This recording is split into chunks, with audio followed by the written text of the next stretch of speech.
There's a few people that I don't recognize at all, so I'm just going to give a very basic framework of how I use language, and if anything doesn't resonate or you don't understand, please slow me down and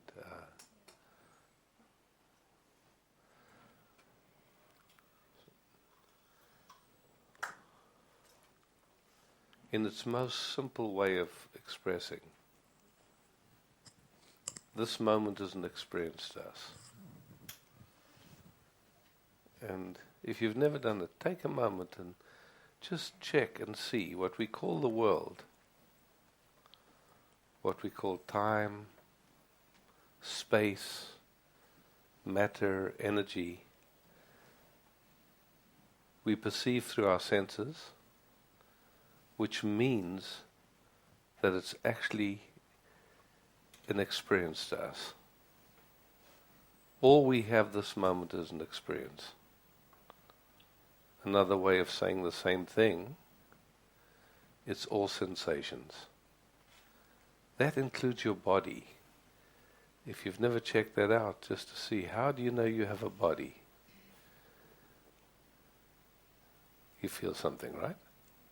Isn't it? Your body is also sensations. Or another way of saying it is it's information that gets perceived and then often gets interpreted, yeah? But this moment is actually just simply sensations, information, yeah? Experience.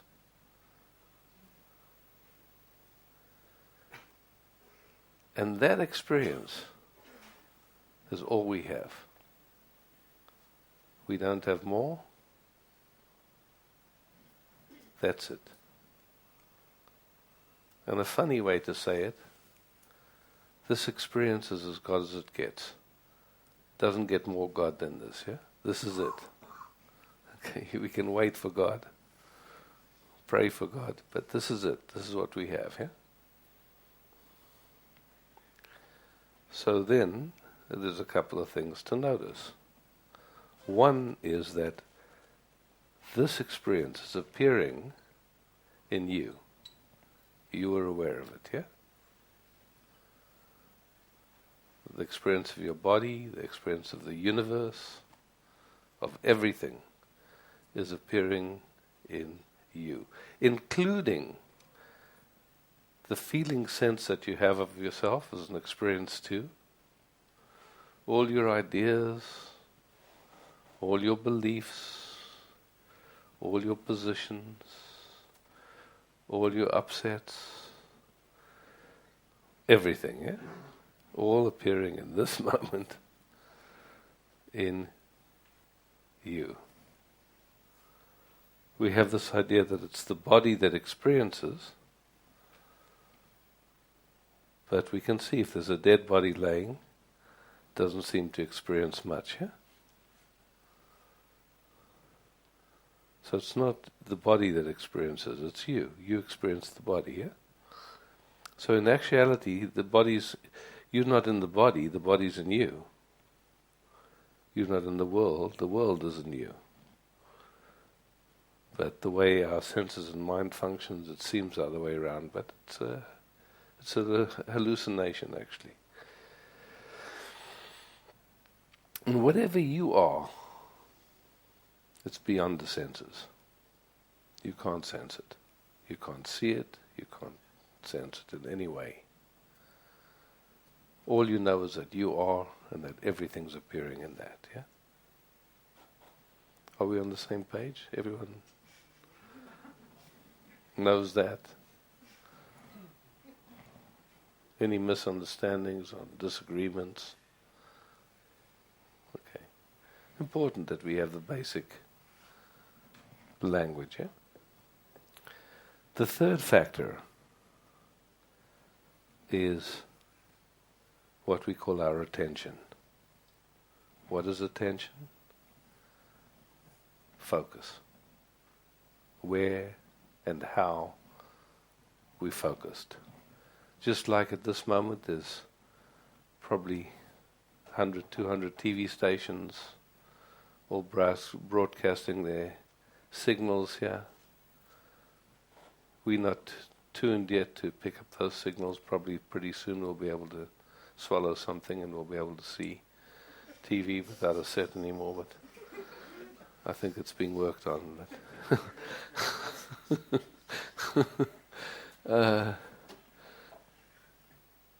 But what shows up on the TV set is just which channel it's tuned to, right? What does what's showing on the TV mean about the TV? If it's a lousy program, does it mean anything about the TV? No. Just means which channel it's on, yeah? What does our experience mean about us? Actually nothing, yeah? It just means where we focused, yeah? Where and how we focused. Can everyone see that? Either you're all brilliant or I explained it so clearly nobody can. Okay. So,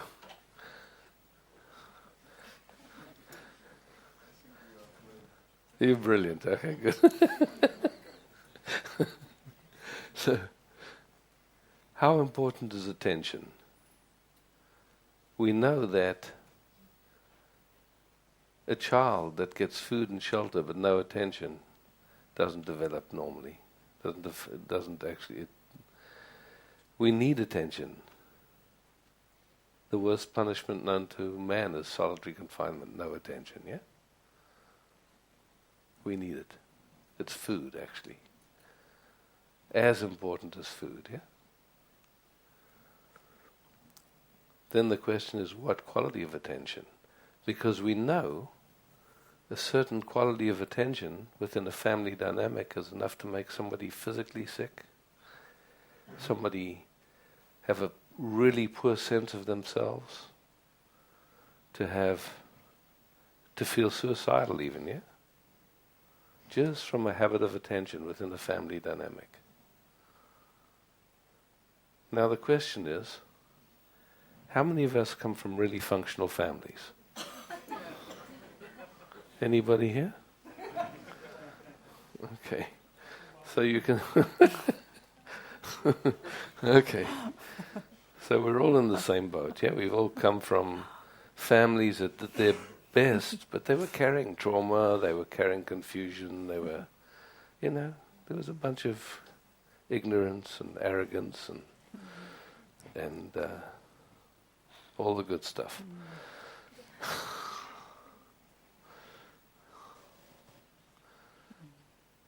And we watched very closely. And somehow we all survived that. So, in all of us, there's a bunch of automatic, unconscious habits of surviving that play.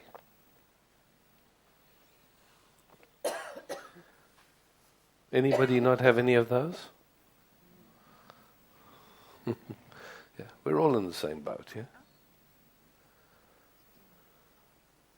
And it's weird, because it plays the same in all of us. You so often hear someone talking about my problem, my pain, my this, my that, but actually it doesn't belong to any of us. Just like I asked, what does your experience mean about you? Basically, zip. But as soon as we think it means something about us, our whole intelligence organizes to try and change it, fix it, control it, get rid of it. And then we have the salad, yeah?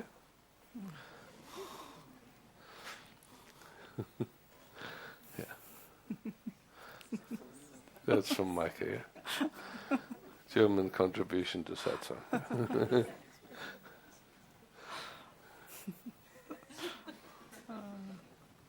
that why we became Usually, it happens for a number of reasons. One, it happens because there's so much suffering and we want to come out of the suffering. Or somehow there's a moment where we have a peak experience or samadhi or whatever you want to call it, and we suddenly realize, wait a second, there is so much more. How come I'm hanging out suffering when there's a possibility to meet this moment as the beloved?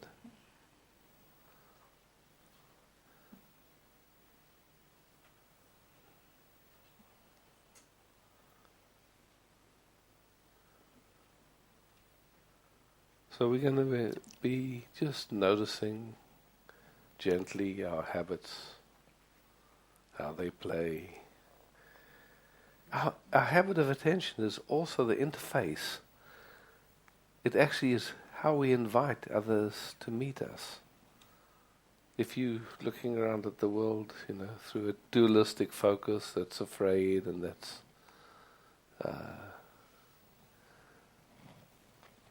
it doesn't even know it's looking through that focus.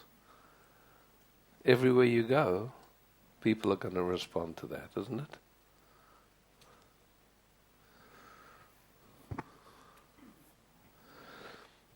Another way of speaking about the same thing, but from a slightly different angle, is when we're born, our nervous systems are not complete.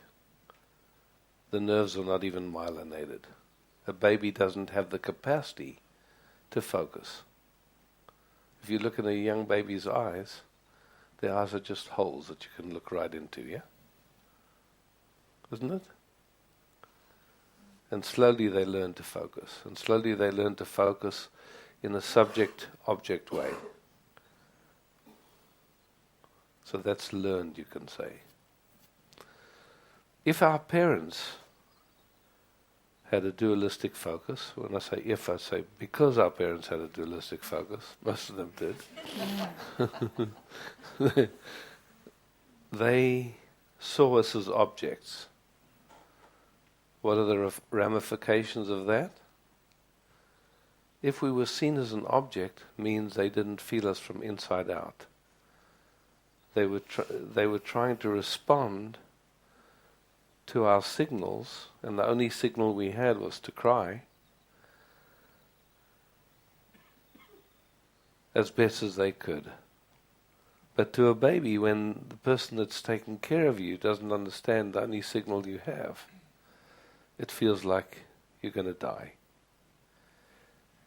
And a baby does not have the capacity to self-soothe. It doesn't have the capacity to soothe itself. So whenever a baby's left to cry, for whatever reason, it experiences that it's going to die. And it actually goes into a survival mode of collapse and disassociation just to survive that trauma.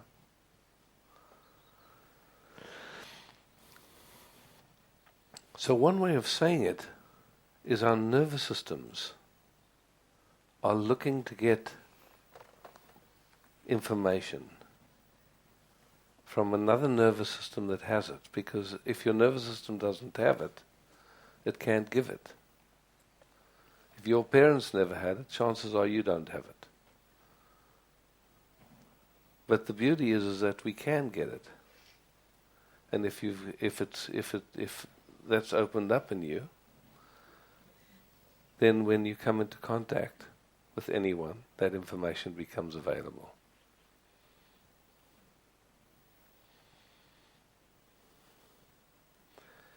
So this yearning for that information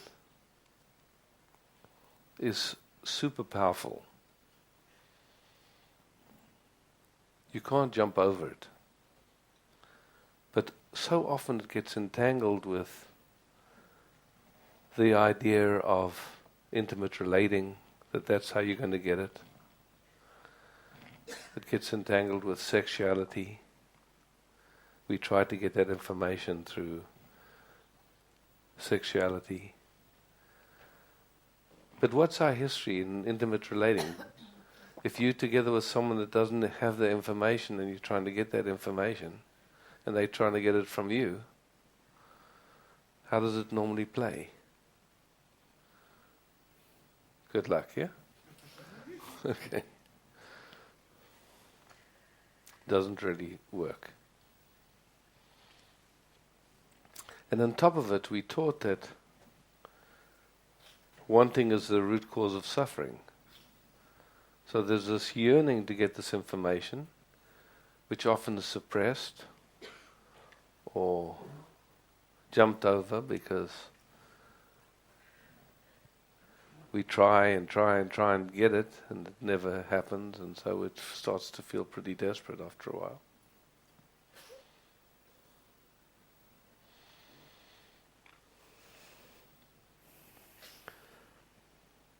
And one of the things about trying to get this information, it's trying to get if you look at it at its simplest, it's really trying to get seen, felt, appreciated, loved just for being what it is already, yeah? That's what it's looking for.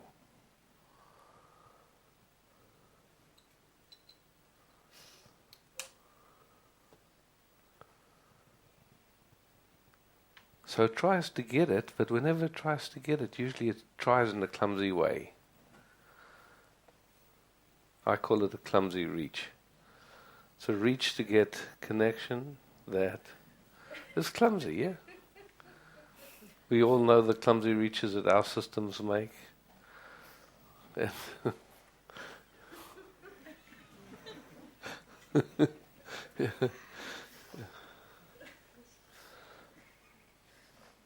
But what often happens is when there's a clumsy reach, when somebody's coming to you to get connection with you, often it's perceived as if it's a hole that you can never meet, you can never fulfill that, yeah? So the way we respond to it is by rejection. Can you guys find both sides of that in yourselves? Yeah. So what happens is we end up with a bunch of very confused signals. I want to connect, don't come too close.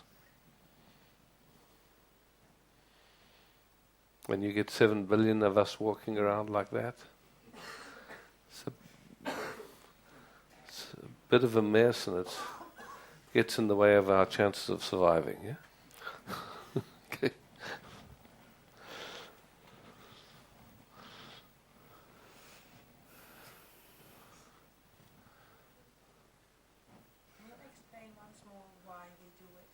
Can we, okay. Why we do it? Why the yearning is there?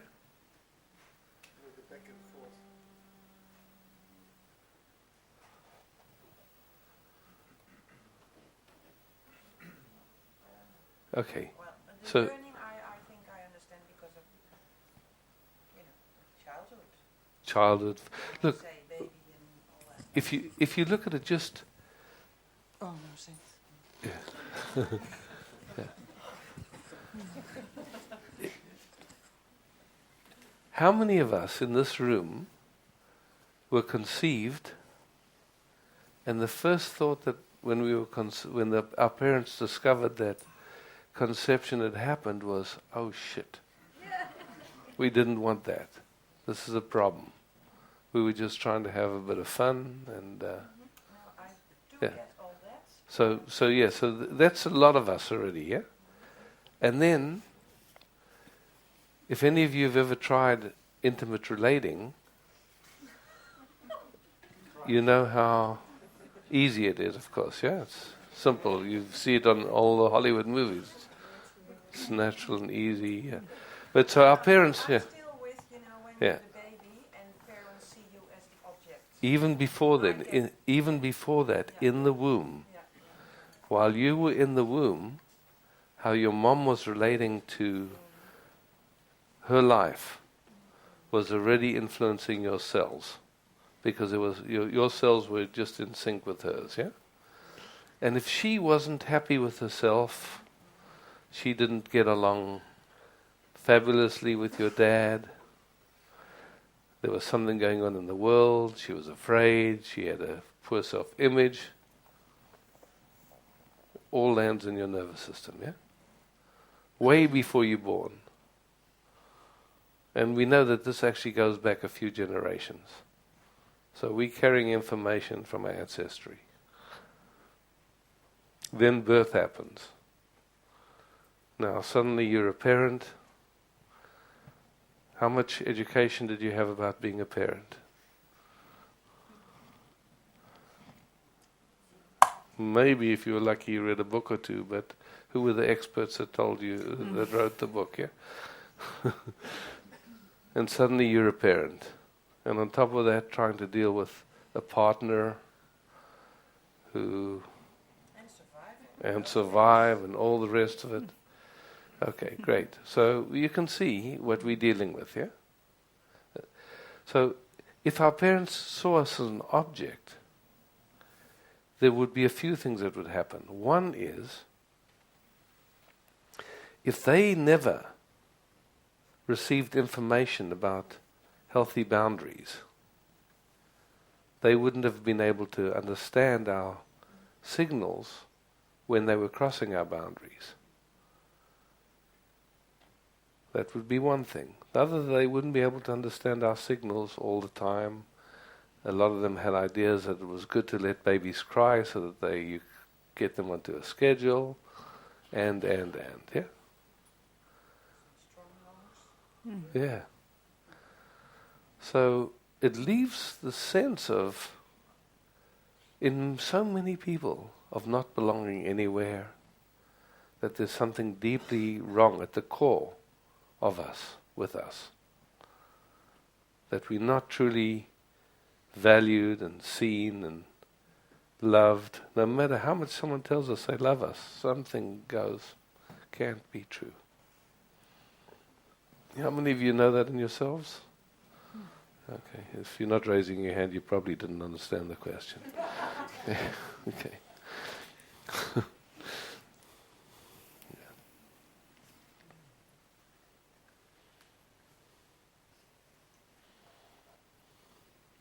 So we hear. Whilst we hear, is it possible to gently include all these expressions of totality in your awareness, just with gentle attention?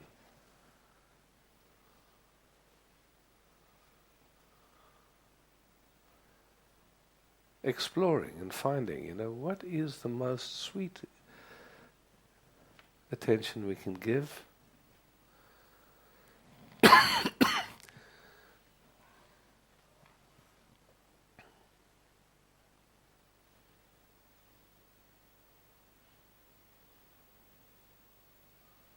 Just that attention of, I say seeing and feeling, yeah? I want to break that down a little bit too, because when I say I can see you, in my languaging, the way I use languages, what I'm saying is there's awareness, aware of awareness. I'm aware that there's awareness there. That's what I call seeing. When I'm talking about feeling you, at best, if my mind is absolutely quiet, all I can feel is the organization of your nervous system and the signals that your nervous system are giving off in the moment. Is that actually you? Not at all. But how does it feel when somebody can sense the signals that your system are giving, even though you might not even be aware of them?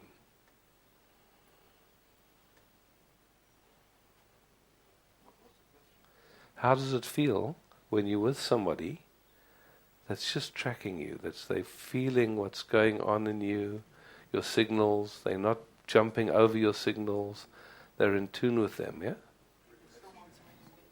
someone feels like they're really with you, yeah? How's that feel? Yeah, relaxing, yeah? Coming home, yeah? Yeah, beautiful. Hmm? Safe. Safe. Say again? Like really meeting, yeah? Okay. It's delicious, yeah. Yeah. It's food. It really is food. At a cellular level, our cells do not know the difference between energy and food. Yeah, beautiful. It's actually true what I'm saying. At a cellular level, our cells do not know the difference between food and energy.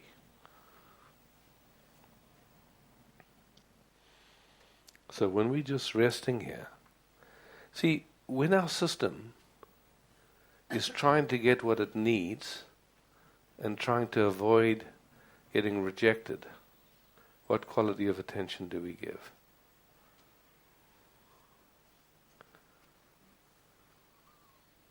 How would you describe that? Because we all know it from the inside. Contracted.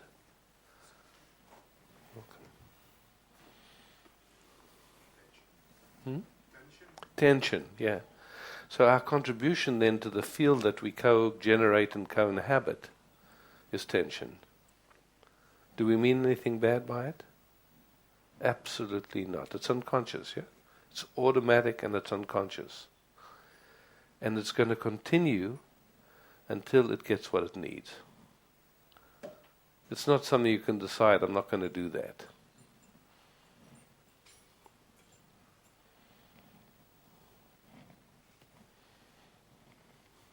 Could we pass the mic that way, please?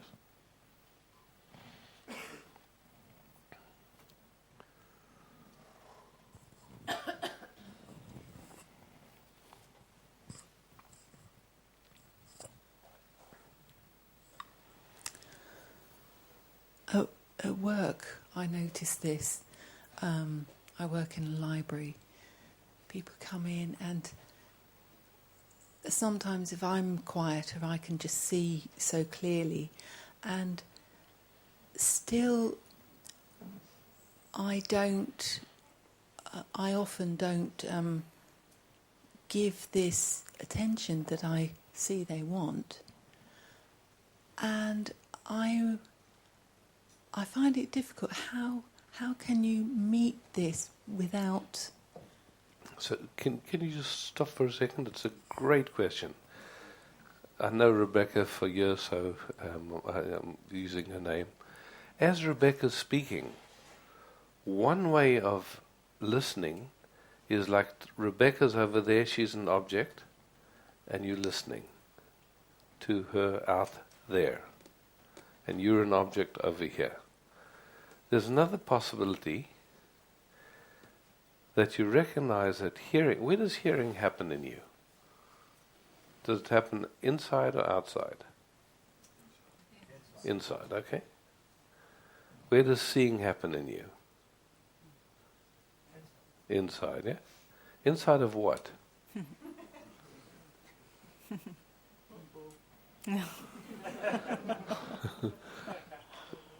We can say awareness actually because it's not inside the body even, yeah? It's happening in awareness. So as just playing, as speaking is happening now, in this case it's this voice that's speaking, can you just sense that it's appearing in you? However, just playing with that invitation as a possibility, yeah?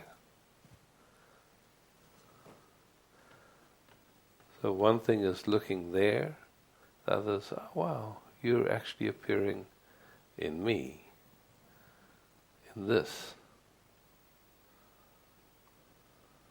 Very different habits of perceiving. One way that can facilitate playing with it is because our eyes are so powerful. If you have eyes, they say it's like 80% of the information comes through the eyes. And our eyes are attuned to focusing on objects, because language turns everything into objects. But in actuality, everything is an experience to us. Babies have to learn that. So you can play with just imagining that your eyes are holes and the light just comes in by itself. You don't even have to focus to see. The light just comes in. It's quite relaxing if you can find it. Just play with it. You can't do it wrong, make mistakes, but explore. And if you get that sense that the light is just coming in and it's all appearing in you, it's quite amazing the difference that it makes.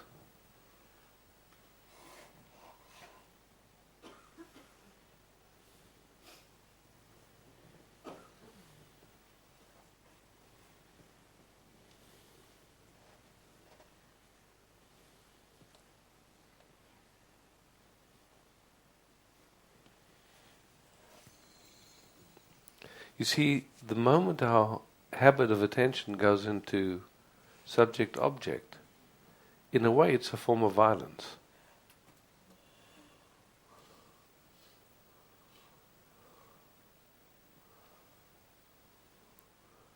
Can you guys see that, or is that too much of a stretch so early in the evening? Curious how many people can see what I'm talking about? Because it projects separation, it projects fear immediately, yeah? Doesn't it? Yeah. We would like to put an end to war, but, wow. Moment by moment we're meeting each other in a way that's continuing the game, yeah? And we don't see it.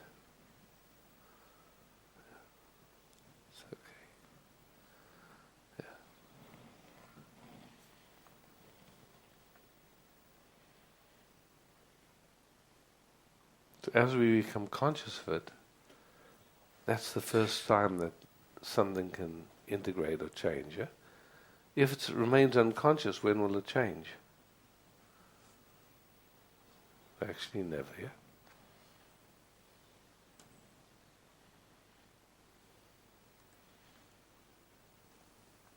So one of the things that we play with in the course of this week is the difference between inquiry and an agenda. When we hear and something comes up, if we have an idea of what's supposed to happen,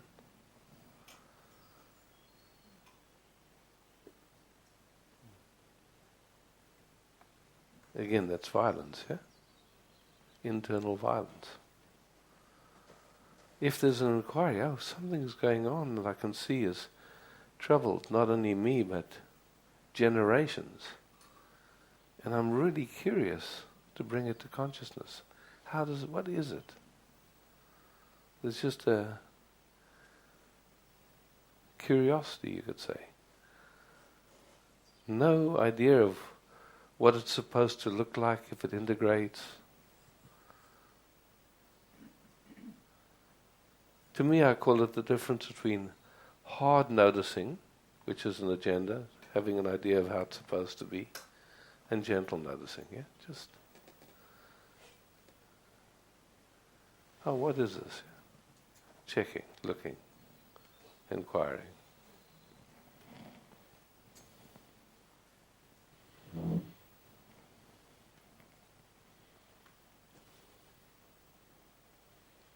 So feeling the field now, people have had a little chance to get a sense of what's happening.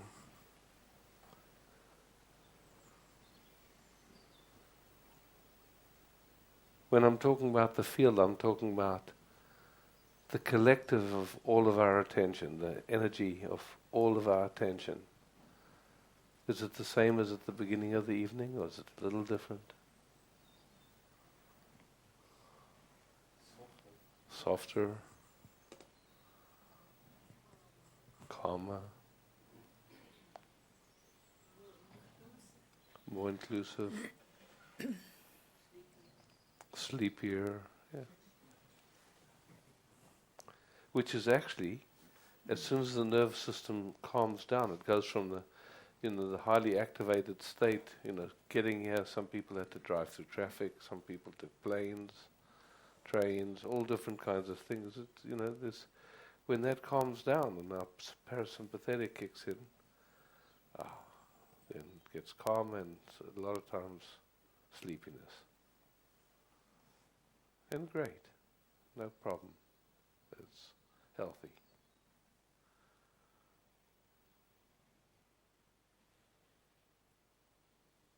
Is this field all the way quiet and humming along in ecstasy yet? We may have a few moments of ecstasy this week, who knows? We might even disappear in rainbow bodies, who knows? Anything's possible. Let's see what wants to happen. Our existence wants to play with us, yeah?